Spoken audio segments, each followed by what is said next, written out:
மக்களே, இந்த வீடியோவில் நான் தான் இருக்கேன். இது பார்ட் 3 சமைப்பது எப்படின்னு வீடியோ. இப்போ சாதத்தை களையிறதுக்கு நான் சொல்லித்தரேன். அப்படியே வெயிட் பண்ணுங்க. நான் குடுகுடுன்னு போயிட்டு சாதத்தையும் பருப்பையும் எடுத்துட்டு வந்துடுறேன். பேசிகிட்டே இருக்கேன், ஆள் காணும்னு நினைக்காதீங்க. வீடு சின்ன வீடு தான், நான் கொஞ்சம் சோம்பேறி. ஸோ இதில் சாதம் இருக்குது, இதில் பருப்பு இருக்குது. களையிறது ரொம்ப ஈஸி. ஸ்ட்ரெயிட்டாக டேப் தண்ணியிலே களையலாம். களையிறதுனா கழுவுறதுன்னு சொல்லியிருக்கேன். இப்போ நான் வீடியோவை கழுவுறத மட்டுமே காமிக்கிறதால என்ன கை கழுவிடாதீங்க. வீடியோ பிடிக்கலன்னா பார்ட் 4 வீடியோவில் நெக்ஸ்ட் சீன் இருக்கும்.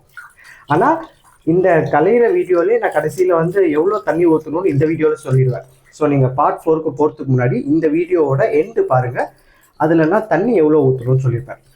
இல்லைனா வேணாம், அதை நான் பார்ட் 4லேயே சொல்கிறேன். இந்த வீடியோ எண்டில் பாருங்கள், இல்லைனா பார்ட் 4ல் சொல்லிடுறேன். ஸோ இந்த மாதிரி 3 வாட்டி களையணும். ஒரு சின்ன தட்டு வாங்கிக்கோங்க. ஏன்னா சில சமயம் இந்த மாதிரி நம்ம தண்ணி இங்கே பாருங்கள், இந்த மாதிரி தண்ணியை மட்டும் வடிகட்டும் போது சாதம் எல்லாம் கீழே விழுந்துடும், வேஸ்ட்டாக போயிடும். 3 வாட்டி கழுவுறோம், இந்த தண்ணி வேஸ்ட்டாக போகுது. பட் நீங்கள் என்ன பண்ணலாம், இந்த கழுவுன தண்ணியை வந்து உங்ககிட்ட செடி இருந்துச்சுன்னா செடியில் ஊற்றிடலாம். ஏன்னா செடிகளுக்கெல்லாம் இந்த தண்ணி நல்லதுன்னு சொல்லுவாங்க. வேஸ்ட்டாக போகுதுல்ல. இப்போது எல்லா ஊர்லேயும் எல்லா நாட்டிலையும் தண்ணி பற்றாக்குறை வருது. அது காரணம் ஜனத்தொகை ஏறிடுச்சு. ஆனால் தண்ணியை நம்ம செலவிடுற விதம் அதிகமாகிடுச்சு. தண்ணியை வேஸ்ட் தான் பண்ணுறோம். இப்போ நானே வேஸ்ட் தான் பண்ணுறேன், கொஞ்சம் கஷ்டமாக தான் இருக்குது. But okay.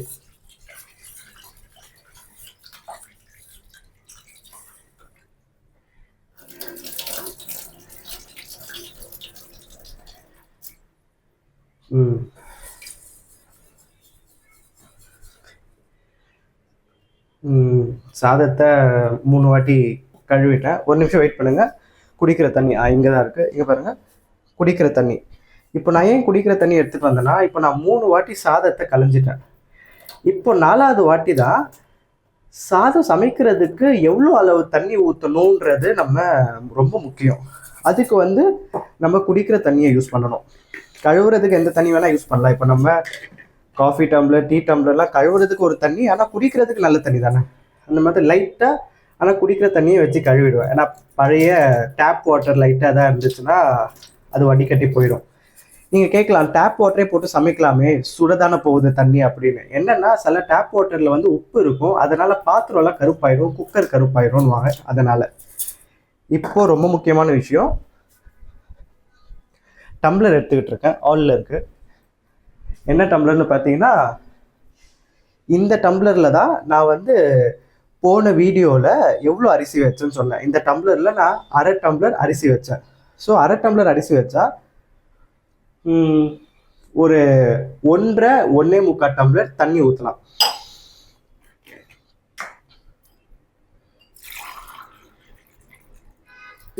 ஒரு டம்ளர் தண்ணி எடுத்துக்கிட்டேன், 1 டம்ளர் ஊற்றுறேன். நெக்ஸ்ட்டு வந்து 1/2 டம்ளர் தண்ணி எடுத்துக்கிட்டேன், 1/2 டம்ளர் ஊற்றுறேன். அதாவது 1/2 டம்ளர் அரிசிக்கு இன்னும் கொஞ்சம் எக்ஸ்ட்ரா, சும்மா ஒரு முழுங்கு, ஒரு 1.5 டம்ளர்லேருந்து 1.25 டம்ளருக்கு தண்ணி ஊற்றிட்டேன். சாதம் ரெடி. சாதம் ரெடினா குக்கரில் வைக்கிறதுக்கு ரெடி. நெக்ஸ்ட்டு நான் ஒரு பாத்திரத்தில் பருப்பு வச்சல, அந்த பருப்பையும் நான் ஸ்பீடாக வடிகட்டிடுறேன். சாரி, வடிகட்டிடுறேன் இல்லை, கழுவிடுறேன். இதையும் நம்ம ஒரு 3 வாட்டி கழுவலாம். இது வந்து இந்த பாசி பருப்பு. உங்களுக்கு தெரியுதா, இதில் வந்து பாசி பருப்பு இருக்குது. இதுதான் நான் வடிகட்டுறேன் இப்போ. அப்புறம் கிச்சன் வந்து ரொம்ப க்ளீனாக இருக்குன்னு நினைக்காதீங்க. நான் சுத்தமாக தான் வச்சுக்க பார்ப்பேன், பட் நேரம் கிடைக்காது. 3வது வாட்டி இப்போ கழுவுறேன். உங்களுக்கு வீடியோ போகிறதுக்காக கொஞ்சம் ஸ்பீடாக பண்ணணும்னு பார்க்குறேன். பட் என்னென்னா, நானும் சமைக்கிறதுல புதுசு. நான் ஒரு பெரிய ஷெஃப்லாம் கிடையாது. அதுக்காக இவன் சமைக்கிறத நம்ம ஏன் பார்த்து கற்றுக்கணும்னு நினைக்காதீங்க. நானும் பல வீடியோஸ் பார்த்து வெறும் சாதம் வைக்கிறத கற்றுக்கிட்டேன். ஸோ புதுசாக கற்றுக்கிட்டவங்க தான் பயந்து உங்களுக்கு சொல்லிக் கொடுப்பாங்க. நாளைக்கு நீங்கள் கமெண்ட்டில் நான் சொல்லிக் கொடுத்த சரியாக வரலன்னு நீங்கள் சொல்லக்கூடாது. ஆனால் நான் என்ன தான் சொல்லிக் கொடுத்தாலும் அது சரியாக வராது. சைக்கிளோட்ட சொல்லிக் கொடுத்தாலும் நீங்கள் கற்றுக்கும் போது கீழே விழுவீங்களா, அந்த மாதிரி சில தப்புகள் செய்வீங்க. பட் எங்கே தப்பெல்லாம் நடக்குதுன்னு உங்களுக்கு இந்த வீடியோ பார்த்ததால புரியும் நீங்கள் பண்ணும்போது.